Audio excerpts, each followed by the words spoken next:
Hello and welcome to a new episode of Airport CEO here on the channel. Before we get any further into today's video, if you should end up enjoying today's episode, why not leave a like? And of course, if you are new around here, you're always welcome to hit subscribe. Alright, last time we actually managed to get the first aircraft, the first commercial aircraft coming into the airport thanks to the many great suggestions you have made. But today we are focusing on an entirely new area of the airport that we haven't really worked on so far, and that is the international wing, or as it is known in Geneva as the east wing of the airport. This is where we have wide body stands and where most international long-haul traffic is being handled from. This is also the newest part of Geneva Airport, as construction for the east wing was only started, I believe, around 2016 and completed end of 2021. So this is really brand new. The real east wing does host 6 wide body stands. In our build, we don't really have space for that, so we will have to make do with only 4. But we will try to at least take elements of the real building and incorporate it into our build. So for example, what we can notice here is the rather colorful interior, especially the roof panels I really liked. But of course, we can't really have colorful roof panels at our airport because the game doesn't have that option. But I do still think that we should try to at least incorporate some of these colorful themes into the build of the East Wing, the international wing of Geneva Airport. Now, this is a rather elaborate build and a rather large section of the airport, so I doubt that we will manage to finish it in today's episode, but hopefully within this and the next episode we can have at least the majority of the works done. That's at least my goal, but let's see how it goes. So the first challenge we have is actually connecting up our east wing with the main terminal building, because in between these two parts of the airport we will have the French zone, something I will go more into detail about later in this season.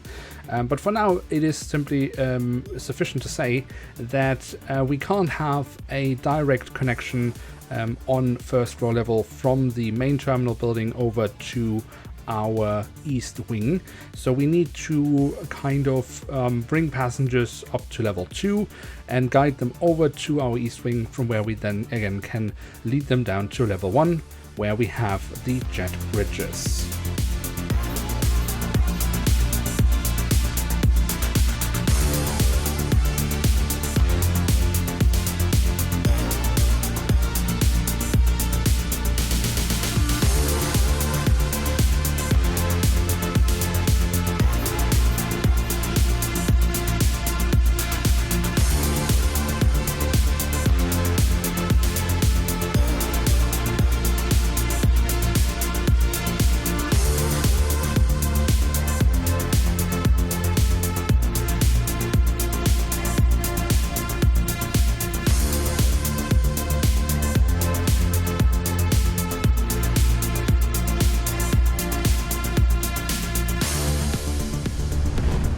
Alright, so I have had to experiment a little bit with the build here, mainly because my knowledge of this part of the airport is very limited, and is basically limited to the few recordings I have seen in videos published by the airport themselves, because I've never been to that part, given that it was only opened end of 2021 and I haven't been to Geneva since then, and I have never really traveled intercontinental from Geneva. I have just never been to this area of the airport myself. So as I say, all my knowledge about this area is simply limited to the footage that I have seen at the YouTube channel of the airport itself. However, of course, we can still figure out a few things. Now, in most areas, or at pretty much all of the areas of Geneva Airport, inbound and outbound passengers are split up right at the gates. So all inbound passengers don't really mix up with the outbound passengers. And I assume that it will be something similar around this east wing. At least some of the footage that I saw kind of indicated that that would be the case.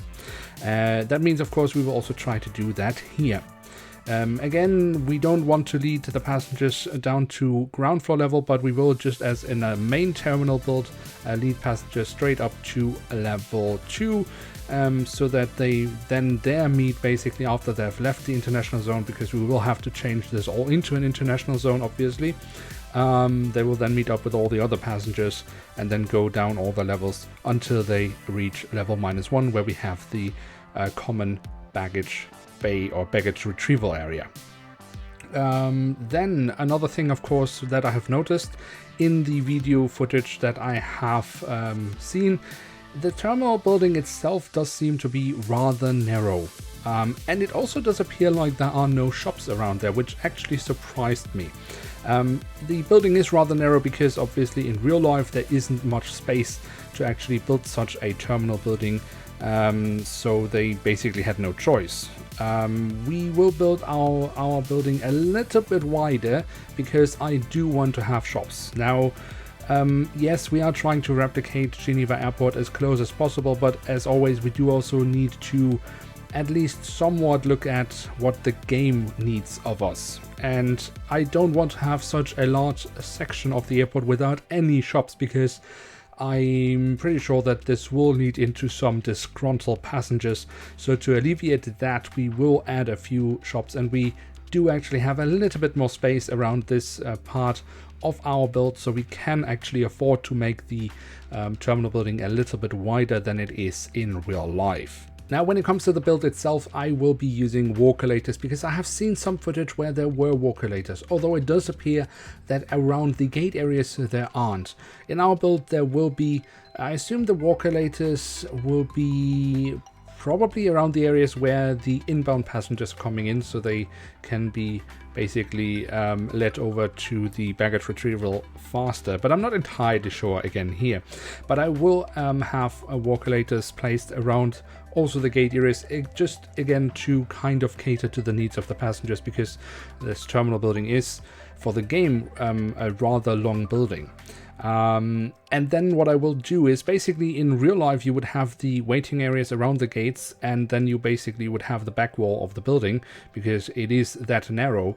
But I will then basically on the other side of the walkolators have some space free, and that's where we will build our shops, so that we again can cater to the needs of our passengers. And that also allows us then again to build access to, for example, ground floor level, which at the moment is completely unused, and that's where we later then I think will build some lounges, because I think that would also be a good idea to have around here. I'm not sure if there are any lounges in real life in this terminal building, or if they're all in the central part of the main terminal building, but we will add some in our build here. Again, this is a little bit more freehand here because of the lack of knowledge that I have about this building, but also again because I think there are some parts, some infrastructures that will be missing in order to have the game running well if we don't add them here in the build, even though they also aren't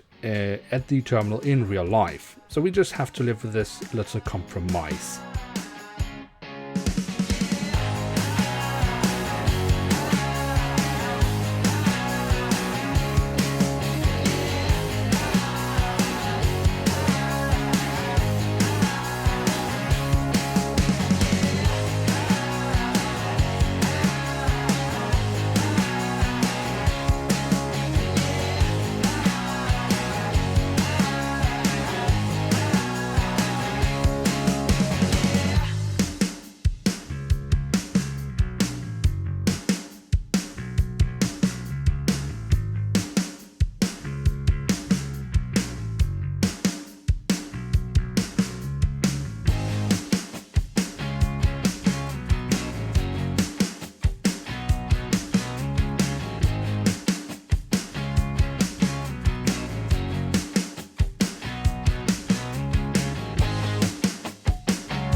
we do of course still have plenty of things that we need to build here for this terminal area. We do also still need to turn it all into an international zone, which means we do also still need to build the passport controls, the entrance and exit for that area. And of course, as I say, we would also like to add some lounges, but all that will come in the next episode, because otherwise I think this video will get quite a bit too long. In any case, I hope you have enjoyed the video and what we have built so far. If so, then it would be very nice if you could leave a like. That would be very much be appreciated. And of course, if you are new around here, consider subscribing. That way you won't miss out on any future videos. With that, I'd like to say thank you very much for watching. Hope to see you soon again. I'm checking out, and bye.